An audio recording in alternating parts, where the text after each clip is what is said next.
Hey guys, welcome back to Shutterbug Club. I'm your host, Sue, and I have a guest with me today. This is Solona Crow. Hey, Solona.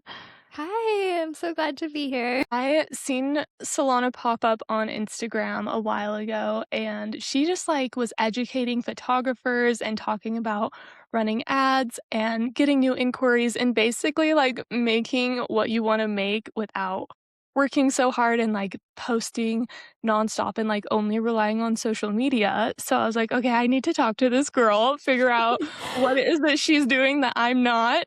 Yes. So I'm really excited to just kind of hear her process and everything she's found out in her own business and see what works for her and maybe how we can implement it into our own photography businesses. So can you just start by just a basic who you are, what it is you do, maybe a little story about why you love photography? Yeah, for sure. Super excited to share this with you guys. But yeah, so a little bit about me. I am currently a elopement photographer. I specialize in elopement specifically, but before that, I did weddings. I did weddings for 2 years, and then I switched over to elopements and went full time with elopements. And then now I am also doing some education. Yeah, teaching other photographers how to get inquiries. Because in my journey, I learned that the more you work doesn't mean the more results you get. It's actually a lot about your systems and all that good stuff. So I am super excited to dive into that today. Yeah, that's a little bit about me. I'm based here in Calgary, which is just really close to Banff. So I work in the Banff National Park. But yeah, that's a little bit about me. That's so cool. And what do you love more about doing elopements compared to weddings? Like, what made you really want to make that switch? For me, it was kind of like the reason that I got into photography in the first place. For me, that was I really loved traveling to cool places and taking photos of myself, which is kind of how I got into it, which is kind of random. But for me, it was always I was drawn to like cool places and really epic landscapes and that stuff. So when I was doing weddings, I just found that I was always just like in venues and just like in the city, and that's just not where I felt inspired to shoot. Actually, one of my first weddings was a COVID wedding, which was technically an elopement. But at that time, I didn't know elopements existed. A few years, I guess, like second year into my wedding kind of photography business, I kind of learned about full day elopements and kind of that experience. I always thought before that elopements were just kind of like short, like 1 to 2 hour things, but I learned that there's a whole world of like full day adventure elopements. And I was like, that is what I want to do. And so I just completely did a rebrand and I went all in onto elopements. And yeah, I just love it. I love being out in the nature, in the mountains, and doing epic things with my couples. So yeah. Wow, I love that. I always love hearing a story where a photographer realizes what it is they love and they can fully just go in on that instead of just kind of feeling like they're doing something because they have to. Like feeling like you had to stay in weddings because it pays the bills or whatever, but you were able Mhm. to find a way where you can do it. Which Solona also recently got engaged, so she's planning Aw. her own. I You would said have you're showed my gonna ring, but I don't have it. There's a whole story behind that one, but, I have a ring, it's just at the jeweler, so but, yeah. mm, okay. Yeah, I am planning my own elopement, which is super fun and really hard, but yeah. Yeah, that's so exciting. Okay, also, you said that you just, worked on creating systems. Is systems something that comes naturally for you, kinda like the business side of things? Um Yes, in a way. Business was, like, my true passion, and I know a lot of photographers are really on the creative side of things, and that's really their passion. For me, it's always been the business side. I really love business, and I always knew I wanted to have my own business, and photography just happened to be that for me with how kind of life plays out. And, yeah, I've always just really loved figuring things out and just, like, yeah, the business side of stuff. I would so much rather do that, like, all the time than shoot, actually, which is really weird, Really? but, Wow. yeah, I am very passionate about the business side of things. I wouldn't say, like, it comes naturally to me. I don't think it comes Mhm. naturally to anyone. It's a skill that you learn. It's just I'm passionate about it, so it's easier, I guess, for me to really, like, dive into that stuff because I just love it so much. I actually have a master's degree in digital marketing, so that was kind of like my passion, I guess, was marketing. Yeah. Okay, wow, what a good answer, I love that, and I feel very similar in that way too. I always loved marketing, like, they were my favorite classes in Uh, college and school and stuff, so that's really cool. So I want to get into talking a little bit about the ads. Are we going to talk mostly about like Google ads, Facebook ads, or both? Yeah, so I run only Google Ads. Okay. I'm starting to learn a little bit the world of Meta ads a bit, but as far as my photography business goes, I only run Google Ads. When I was first kind of diving into the whole paid marketing world, I did try both. And yeah, basically, I found that Google Ads was just like so much more beneficial for photographers and just made so much more sense. I know a lot of people do find a lot of success with Facebook ads as well. So I don't want to say like don't do that. It's just not my expertise. So I'm going to be talking about Google Ads today. Okay. Yeah, that's really interesting to hear too, because I feel like so many people go in to Facebook ads. Like Mhm. I hear about Facebook so much more than Google. So that's really cool to be able to hear the other side of it. Yeah, I think like it kind of is because Facebook ads feel a little bit more accessible. Oh, yeah. Sorry. Google No, ads you're good. Facebook ads feel more accessible to photographers for the most part. A lot of the time, people see Google Ads as very overwhelming because it's very Mhm. like numbers based and like there's a lot of like data and stuff. Whereas Facebook, I guess, does a lot of it for you, I guess you could say. So I feel like that's why photographers are a little bit less into the Google side because it just is a little bit more foreign. That's kind of what I see it as. Yeah, I could see that. What made you initially start looking into ads and feeling like ads were the right fit for your business? Mhm. Well, basically, this is kind of like a two-parter. So the first time I tried running Google Ads, it did not go very well at all. So I launched my kind of first Google ad and it got no results. So like it was just like a waste. It was so bad that Google didn't actually spend my money because it was just so tragic, the ad that I put out. So yeah, so I kind of was like, okay, this doesn't work. Google Ads does not work for me. It's just what it is. And then I was also trying to run Meta ads, so Facebook and Instagram ads. I tried that, didn't have success with that either. Like I would run an ad, it would do okay, and then it would just drop off. And that was just kind of like the cycle. So I was like, okay, just like ads are not working. And then kind of like right around the time that I was like, I'm gonna go all in on elopements, I heard of a story of a photographer who actually went full time her first year photographing elopements using Google Ads. So she hit 100K her first year because of Google Ads. So I was like convinced now. I was like, okay, it's not Google Ads. They clearly work. It's me. I'm the Mhm. problem. And so I gave them another go, which is like kudos to past myself because it's Yeah, really hard to seriously. be like, I tried this, it did not work. I'm gonna go in full on again and do this thing that did not work for me.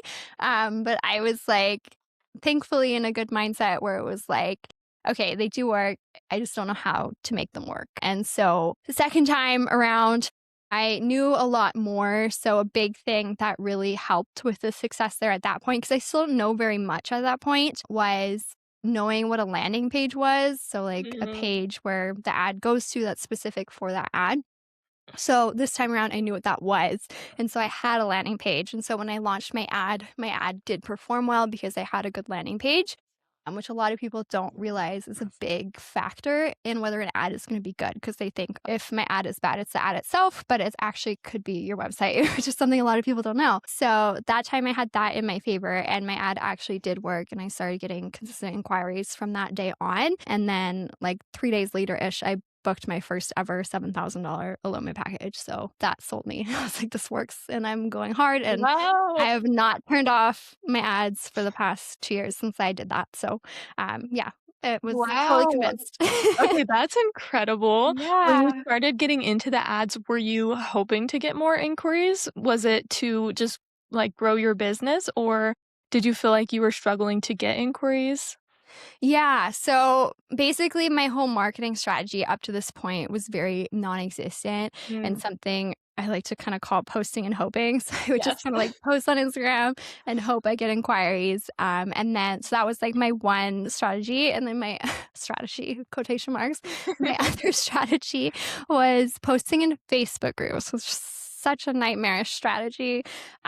It sucks because you're just being compared against so many photographers on price, and it's just like a whole thing. So that was my 2 really rough kind of marketing systems there, and I was getting, like, some months, no inquiries, like, some months, maybe I'd get 2, like, it was so little and just, like, so inconsistent, and I knew Mhm. that if I wanted to do this full time, like, I had to be, like, consistently having people coming through my business kind of funnel, so, like, hitting my website, going through, booking a call, all that good stuff, so I knew that I just needed more people coming through that, and I needed it consistently. So yeah, that's kind of where I was at, like, really inconsistent inquiries, struggling for Okay. every single one. Yeah.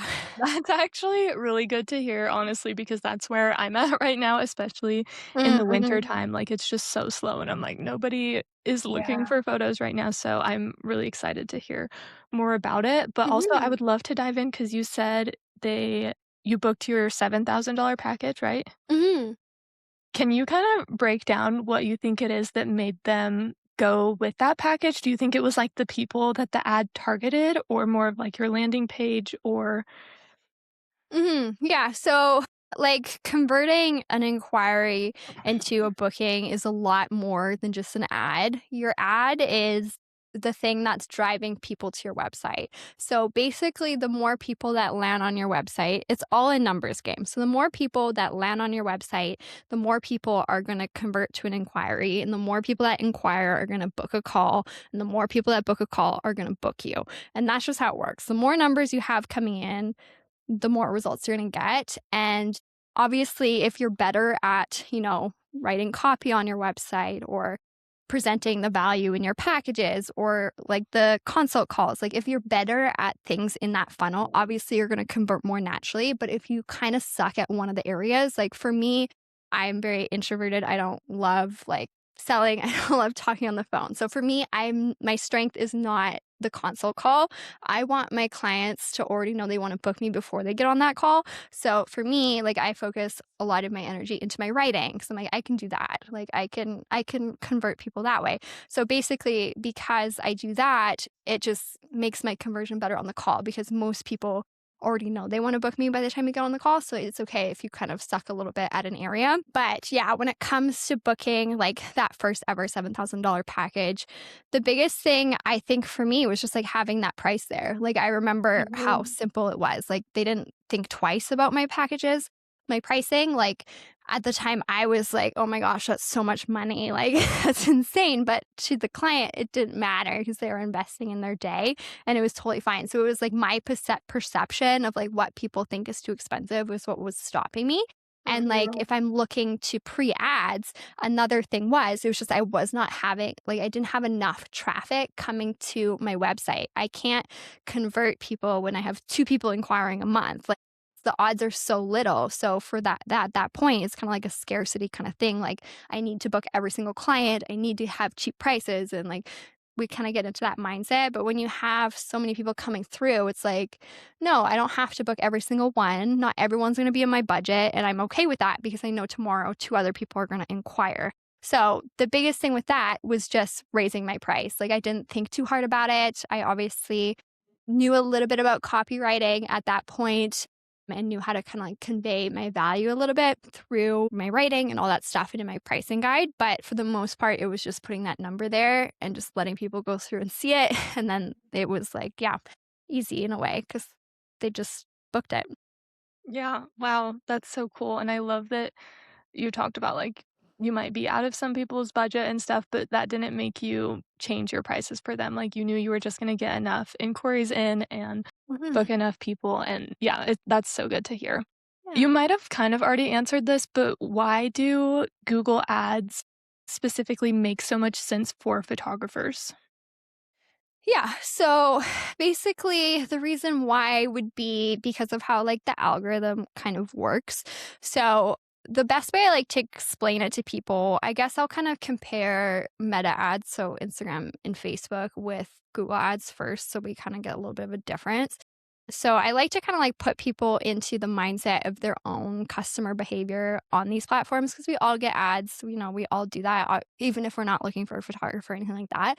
It's all the same. So typically, when people are scrolling on Instagram or Facebook, you're fed these ads and you're not necessarily looking to book that or buy that at that moment. You're there to, do your thing. It's not necessarily to actively search for said thing. Sometimes that's not true, but for the most part, it's more of like a kind of a colder kind of audience you're marketing to there. And then when you think about Google, like as your own kind of consumer, typically when we need something, we head to Google for it. So we'll kind of be like, I need this service. I'm going to go type it into Google. That's typically how we use the different platforms. Whereas on Instagram, it's not going to be like, oh, I need like an electrician. I'm going to go type it in Instagram. Like that's not something that you would typically do just on how the platforms kind of work.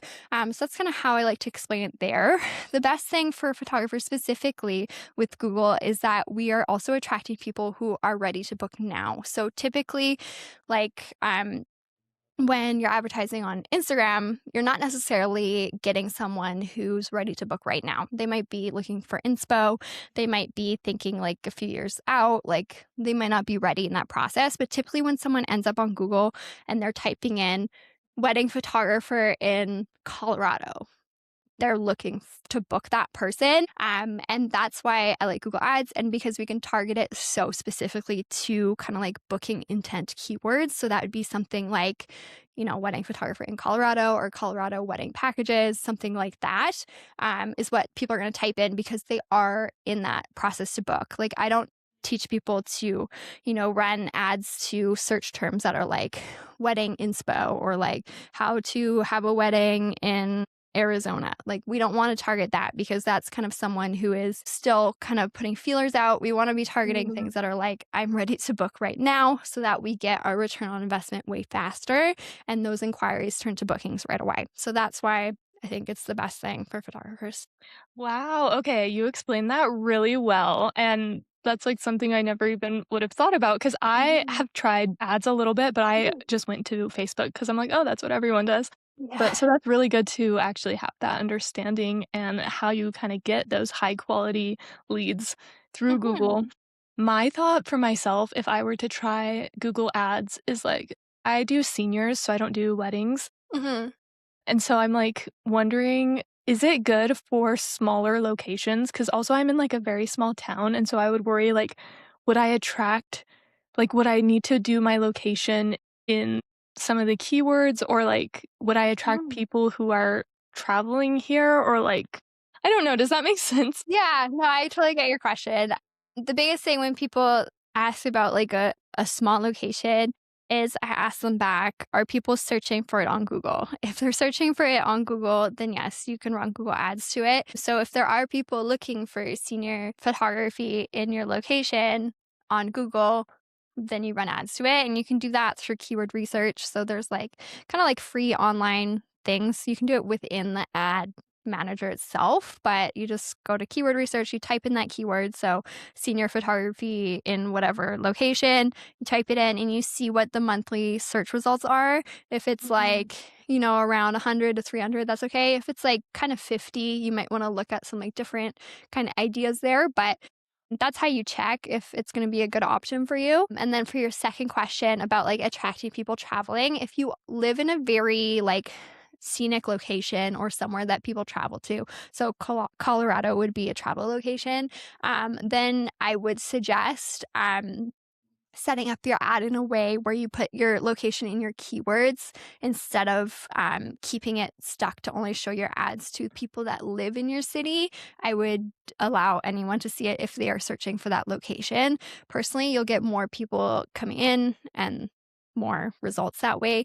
So yeah, that explain that. Yeah, no, that was really good, thank you. How do you know if you, in your business, are ready to run Google Ads?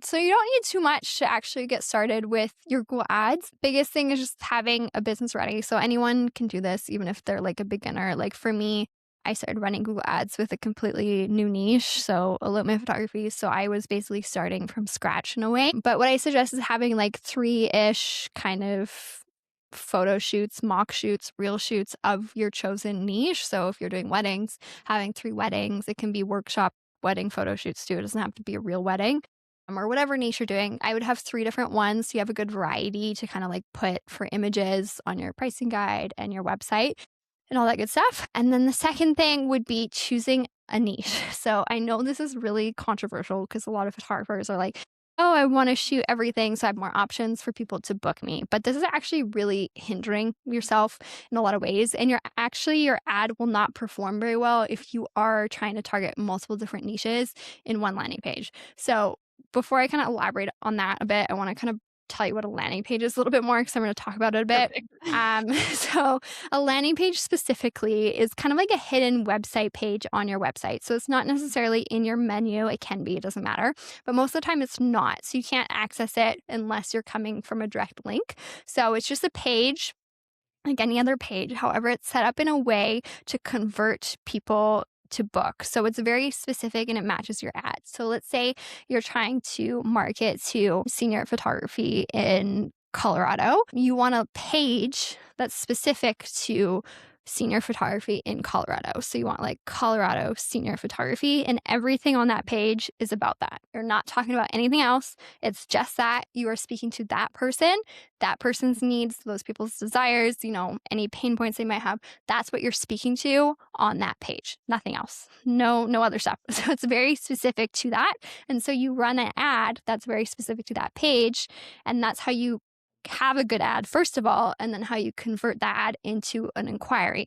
So the second thing would be to pick a niche. If you are like really convinced that you cannot pick one niche, what I still recommend is just have one landing page that's specific to that niche, run an ad to it. And if you want to run an ad to another niche as well, make another landing page for that specific niche and run an ad to it. I wouldn't recommend this because it's a lot more work. So you're going to have a pricing guide that matches that said niche. And so it's more work. So I do recommend just picking one to start. If you're still convinced after that you want to do multiple things, do it. But pick one, it'll save you a lot of issues and you'll convert so many more people because now you're shown as the expert of that niche, which already allows you to raise your price even more because people are like, oh, this person only does that. They are the absolute expert in that niche. So 3 kind of like mock photos, shoots of said niche. Pick a niche and then create a landing page that's very specific to that niche. And then the last thing that is not necessarily needed, but I do recommend for peace of mind, is to kind of have a little bit of money set aside to run your ads because it is scary. It's stressful, especially if you've never run ads before or you're already struggling to get booked and it's just like money's tight. I do recommend just having some money aside and being okay to let that go. That was a big thing for me when I started. When I ran ads for the second time, I don't recommend doing this, but I told myself I wasn't allowed to turn the ad off until I hit the spend of my lowest package that I had to offer. Don't recommend that, Oh, but wow. if you really need to convince yourself to not like give up on your ads, that's what I did. It's not the best way to do it because you don't have to waste that much money and not get a result. So I don't Mhm. recommend that. But having like $300 set aside, that's kind of like 1 month of ad spend. I tell people to start with $10 a day. So if you have $300 aside, you kind of have a month of ad spend that you'll be okay letting go of if it absolutely didn't work, but there's no reason that it shouldn't work. And that would be just a $10 a day ad spend, and you should start seeing results within that month. And then from there, you can decide if you like those results or not. Wow, that's so good. Okay, so I need to go set aside $10 right after this phone call because you've already convinced me I wanna try Google Ads. But yeah, so one thing I've heard a lot about ads is that it is an experimentation, like, it is kind of a gamble. You like, not a gamble, wouldn't say that word, but, like, a little bit of a risk Mhm. because you might lose that money, but usually, if you do lose the money, you're gaining experience and, like, understanding in the process. So I have heard that it is good to have an amount set aside, so I'm really glad you said that. Mhm. And then I wanted to talk to you a little bit more about landing pages. Do Yeah. you include your pricing guide or, like, your prices at all on your landing page? This is very important. Yes. So I tell everyone have a number on your landing page, whether that's starting at price, average spend, whatever it is, doesn't matter. You need some number so people have a ballpark idea of where you're priced because we don't want people inquiring who are completely, below your budget. Like we don't want that. We don't want someone inquiring and being like, "Oh, wait, this is way too high. I don't want that," because it's just a lot of wasted time for you, and it's a waste of time for them, and so it's no fun for anyone. Getting an inquiry for someone who's not gonna wanna pay your prices is not beneficial for anyone, and it's just gonna mentally screw you up a little bit because 'cause you're gonna be like, "Oh, maybe I am too expensive." So I say have a starting price on your website. I promise it will help you convert your website a lot more than you think it will. A lot of people think, oh, price will scare people off. But again, that's just being stuck in this kind of scarcity mindset of, oh, I need to book every single person. It's not the case. Not every person is your ideal client, and that's going to be okay. So have a price there, regardless of it's starting at. I personally do starting at, but average spend is fine too, or whatever you want to do. But have a number there so people have an understanding. Okay, I love that. Yeah, that's really helpful information. Mhm. And then do you have a call to action on your landing page? Like, what is the next step after somebody gets and finds your landing page? Yeah, so kind of like a breakdown of my landing page. So there's a lot on it. So kind of like the first part of the landing page is kind of where you're going to hook them in. So you want to have like a big image of what you do. So if you are doing senior photography in Colorado, obviously have a photo that really conveys that. It really shows like, okay, yeah, this is what they're going to be looking for if that person will land on my website. And then having kind of a little bit of like the first header would be what you do and where you do it. So that would be senior photography in Colorado. That would be kind of the first thing they see there so they know they're in the right place. And then right underneath, you want to kind of speak about kind of like the value you give in a like a little subheading. So like what they get out of working with you in a kind of like a short little blurb so people see like, oh, that's what makes this person different, like they do this or whatever. So having that little blurb underneath is really awesome, and then having a call to action that sends people to your inquiry form so they fill out your contact there. And then underneath, I like to tell people on this page the biggest thing is to really you want to showcase your ideal client's desires. So if that is a senior photographer, sorry, if that is a senior that wants a photo shoot in Colorado, what are some things that this person would really want or desire out of a photo shoot? I'm like, why are they here looking for that? Like what is the true root behind wanting their photos taken for their senior year or whatever it is. So you really want to showcase that through your words and through the images. And then you also want to touch on some things that maybe seniors struggle with. Like maybe they feel a little bit uncomfortable because of, teenage years. Whatever it is, maybe they have a hard time feeling comfortable in their skin. And this is going to depend on your ideal client. So, when you're creating a landing page, it's very important that you kind of sit down and kind of think of your ideal person that would have a photo shoot with you and really like take it apart. Like, what would this person want? What would this person struggle with? Like, who is this person? And once you kind of know that, then writing becomes so much easier and you can really speak to that person. And because you have just one niche and one location, you can speak to that so deeply. And so when that person does land on your website, they're so sold before they even get on a call with you. They already know they want to book you. And that is the goal of your landing page.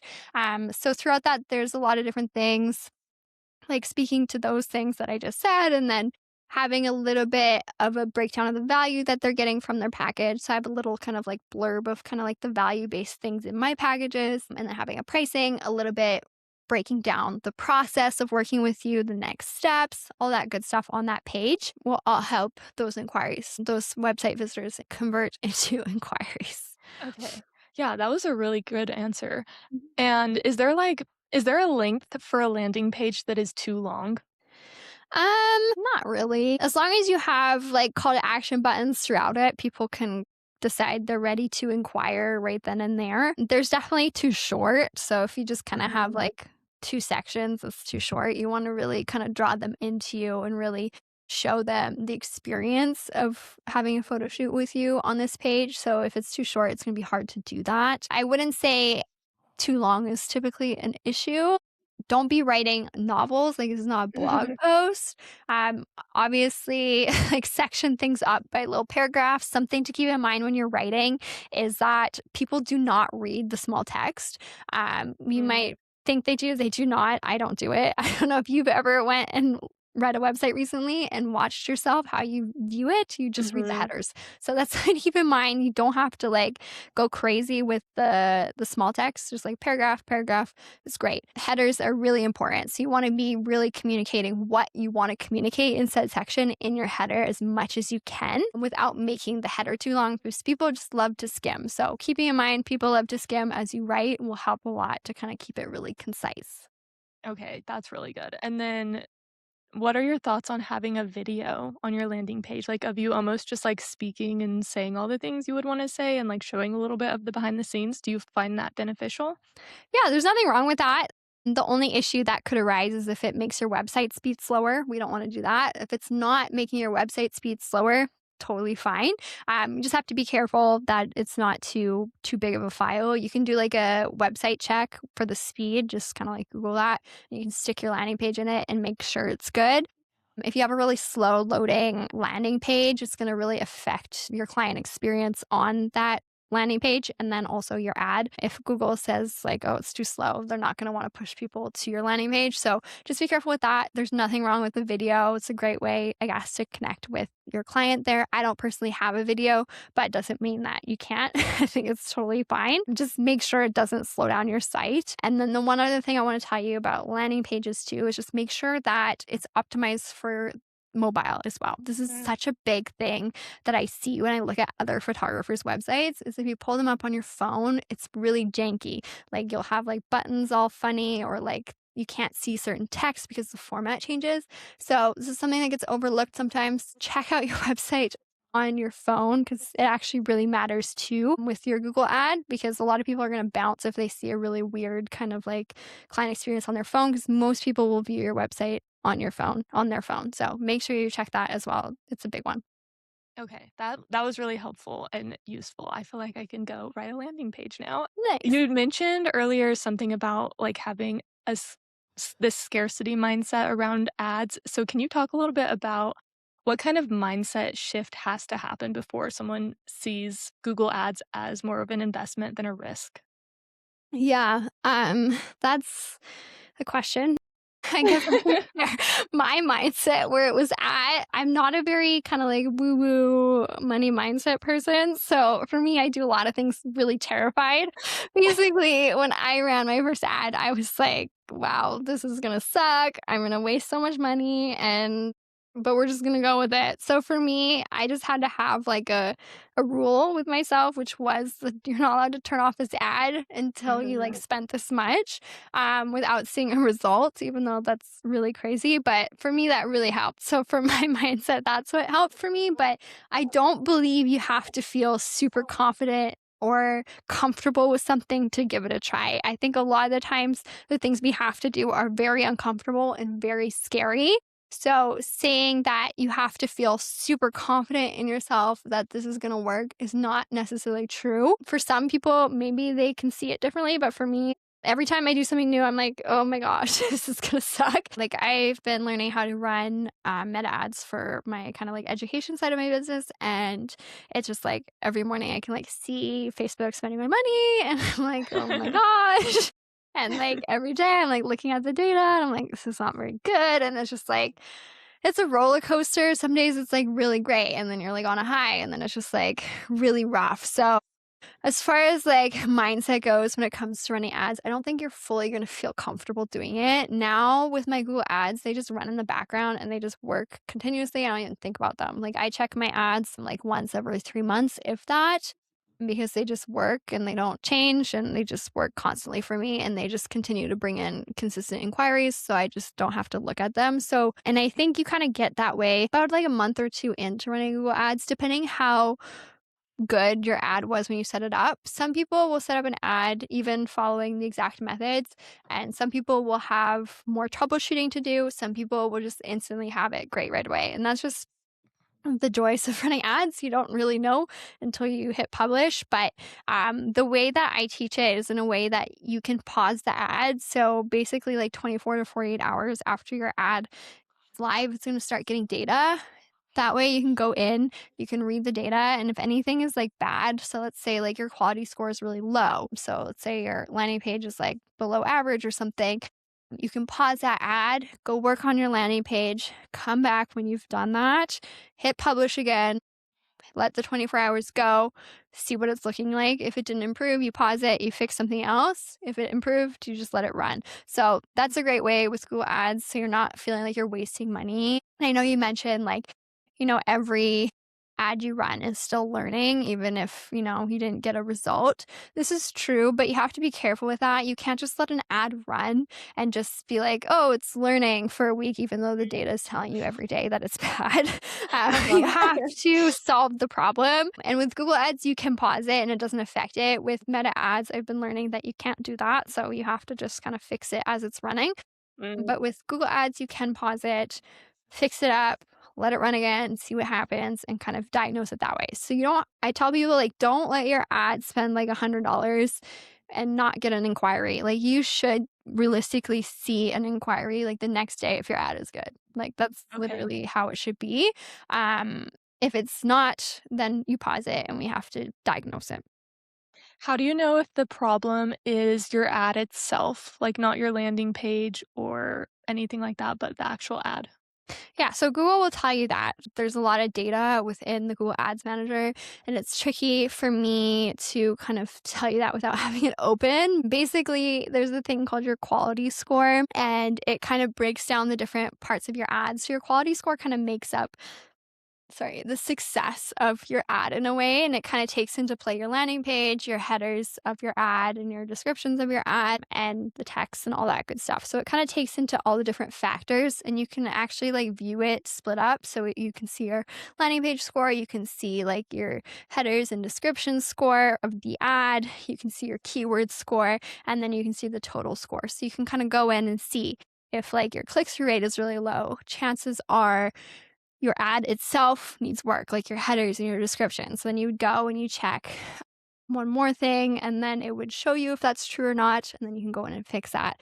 If it's showing your landing page is below average, then you can go into your landing page and fix some things up in there. So Google will tell you, and it's broken down in a way that it's easy to tell which thing is the problem. Sometimes you'll fix something and then it's a little bit more troubleshooting. There's some like typical issues when someone has like a low score for something that we can fix, but sometimes it's like really random and small. So sometimes there's more like troubleshooting going on, but Google will tell you if certain parts of your ad is not good. When you're running an ad, are you typically running one ad at a time or are you testing multiple? I just tell people to run one ad. That's what I do. I have literally two ads running right now. One's the one that I launched 2 years ago, and the other one is one that I've done more recently. That's specific for helicopter elopements. So I only have really like two ads. You don't need to test in the same way you do with Facebook because basically when you set up a Google ad, you have a lot of different variations already with that one ad. So basically, they get you to put in a bunch of different headers and descriptions. So Oh. that's kind of like the variations in a way. So they cycle through them and they put whichever one does the best. So you only need one ad. So I suggest that people do one ad to one landing page, to one niche, and just start there and let that run. If you're someone that just like wants to do destination work, for example, if you want to do like weddings in this location or whatever it is, then you would create another ad for that location with a landing page about that location. And then you would do it again that way. So that's the only time I would say that you need another ad, or if you want to do two niches as well. So if you're like, I want to do family photography and weddings, then you would have two different ads there. But I recommend starting with one ad, just getting good at that, and then you can start doing other ones. But yeah, you only need one ad. No testing is needed. Okay, yeah, I probably had that idea from Facebook because a lot of the Mhm. stuff I've heard about creating ads is like create multiple and then see which header does the best and then like only Yeah. run that one. So that's really cool that Google does it that way. You mentioned earlier that you should save around like $300 to get started in ads, but how does that play out in the long run? Like how much should you typically be setting aside to continually run ads? Yeah, so I teach just $10 a day. That's what I started with to get the results. From there, you can do what you want. Like I have a student right now. She's doing $10 a day ads. She just booked like $44,000 worth of elopements, actually, which is super cool from her ads. And she's just at Wow. $10 a day, so it's so little for the insane return. Like she's doing like $7,000 packages. She had her first $14,000 package like 3 days ago from a $10 a day Wow. ad. So as you can imagine, that return is insane. Like even if you ran ads for 3 months and then you booked one thing, that return is still wild. So that's what Yeah. she's doing, which is $10 a day. So that's totally fine. You can stay there. Or as you get more results and you like the results you're getting, then you just add more money to it. So that's something I did. So like when I had first started, I just really was like, oh, this is getting so many results. Like I love this. So it was like January or something, 2024, I was like, I just want to like crank this up and see what happens. And so I did like for a week, I was like at like $60 a day, but the return was insane. Like that month, so the month of January and February, I brought in over $150,000 in bookings from my ads. In those first 2 months, it's the first time I ever hit six figures. And that's just because I was just like, you know what? I can spend $60 a day because like tomorrow I'm probably going to book like $20,000 worth of elopements. Like it was crazy. So you can do what you want with your budget once you see the results you like. Don't start spending money if you're not getting results. There's no Mhm. reason for it. So start at $10 a day. And if you're like, wow, I'm getting like 1 to 2 inquiries a day, I just want more. Oh, they're booking, like I just want to go, then go hard, do it.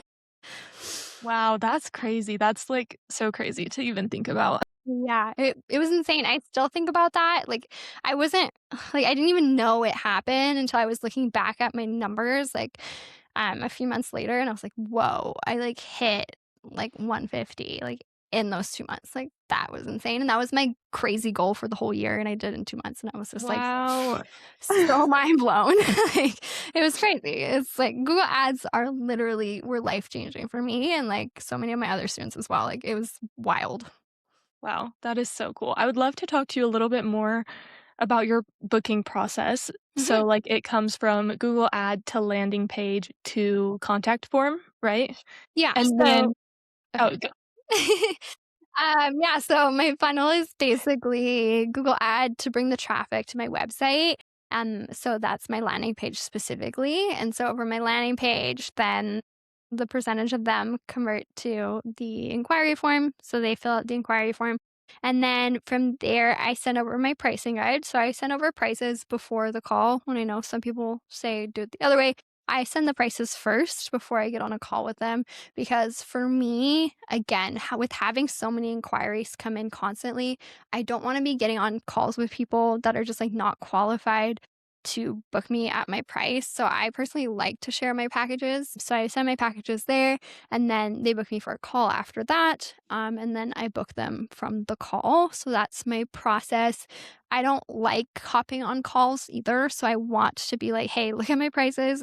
If you're sure, we'll get on a call and we'll make this happen. So that's personally how I like to do it, especially with having so many inquiries coming in. I just feel like if I was, having to do a call like for every single inquiry that came in to share my prices, like it would just be so much work. So that's why I recommend doing it that way. do you feel like you have a pretty high conversion rate for your calls? Like, are these high quality leads typically coming in? Like most of my people know they want to book me before they get on a call with me.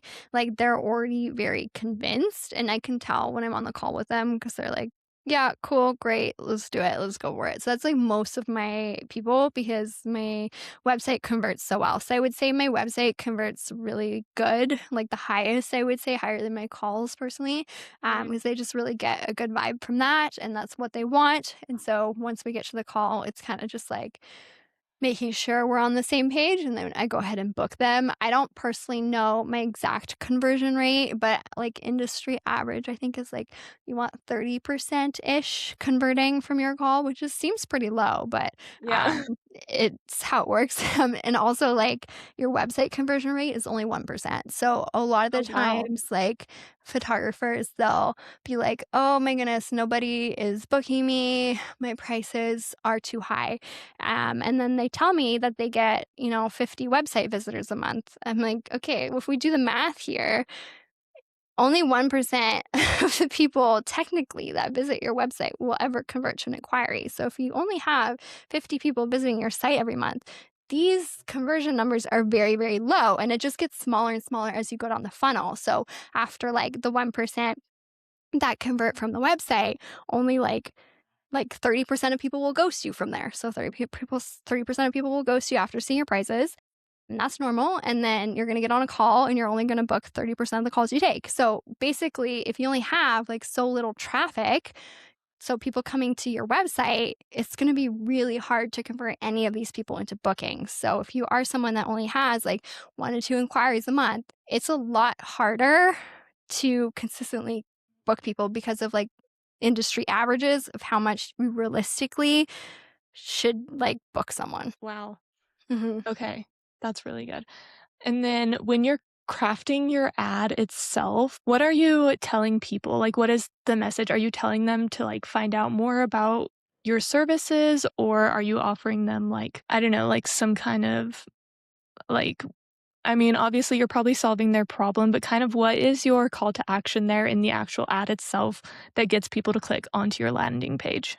Yeah, so the ad itself, it's not very deep. Like it doesn't take a lot. Like the biggest thing when you're setting up an ad is Google's going to give you like a score. So as you fill in your headers and your descriptions, it's going to have a score of like poor, average, good, excellent, I think is what they rank it as. So as you're filling it in, it's going to tell you you want to have it at like good or excellent. Ideally, it can be really hard sometimes and it doesn't always work. So it's okay if it doesn't, but for the most part, you want to try and do that. But as far as like copy goes, so like how you write in your headers and descriptions of your ad, you're mostly just putting your keywords into your ad itself. So Okay.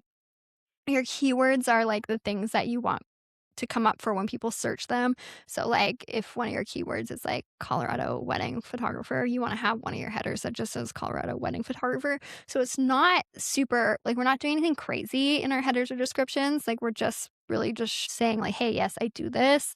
Click on this. Like, I don't go too deep into like the, Okay. process of the text there. It's more just like make sure the keywords are in there and make sure the score's good and Yeah. it makes sense. Yeah. That makes sense. Okay. How do you feel like, or how has running ads changed the way you feel about your business in the long run?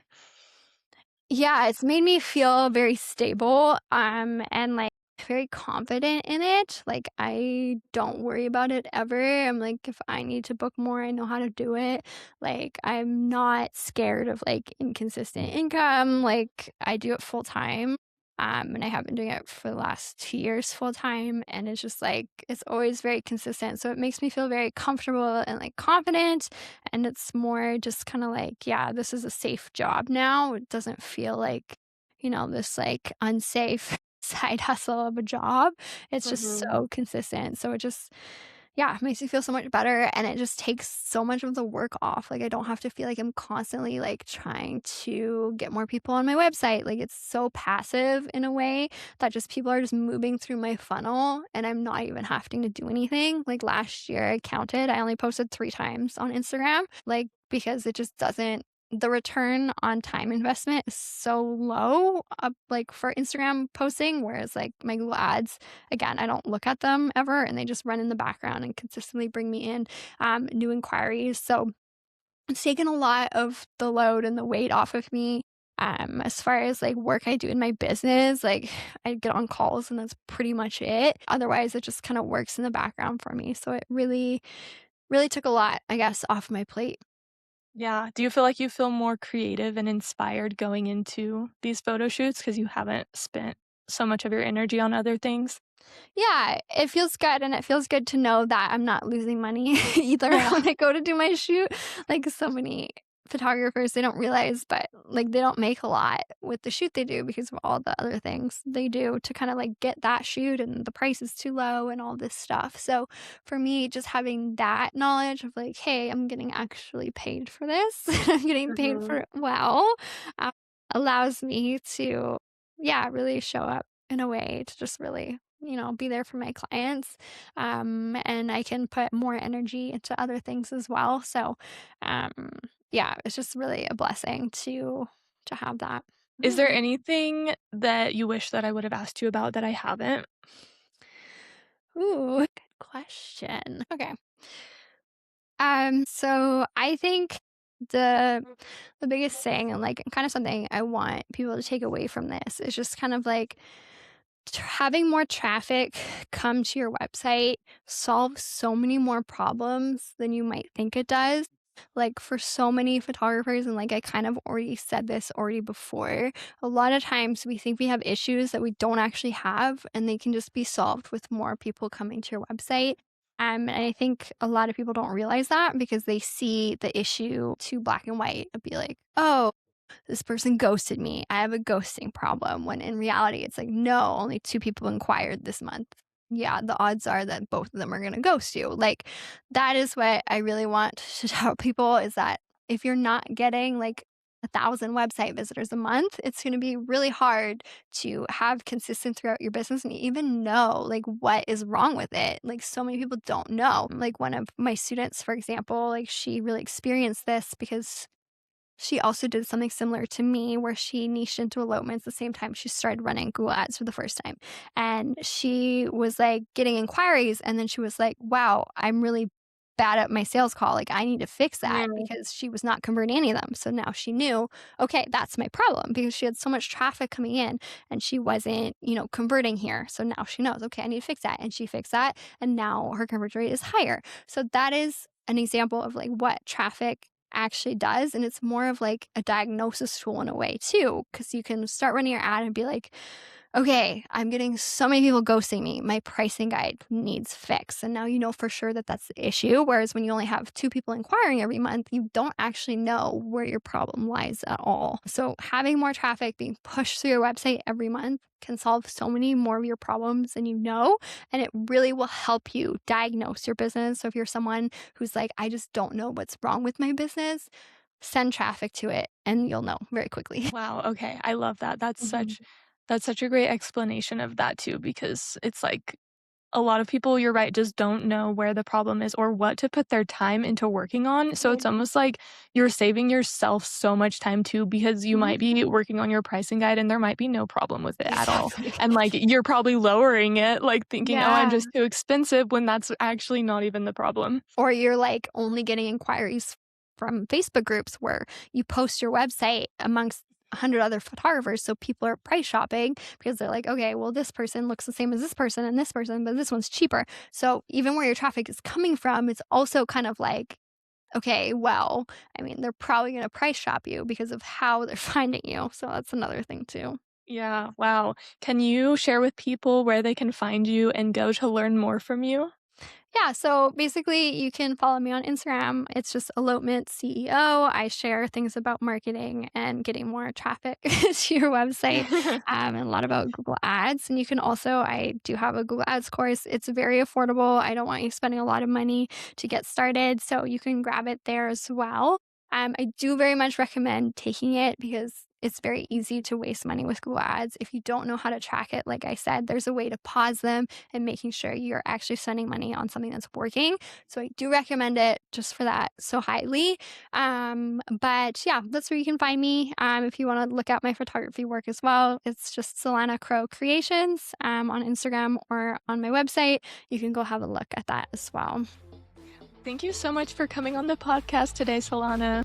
No worries. It was super fun. Thanks so much for having me.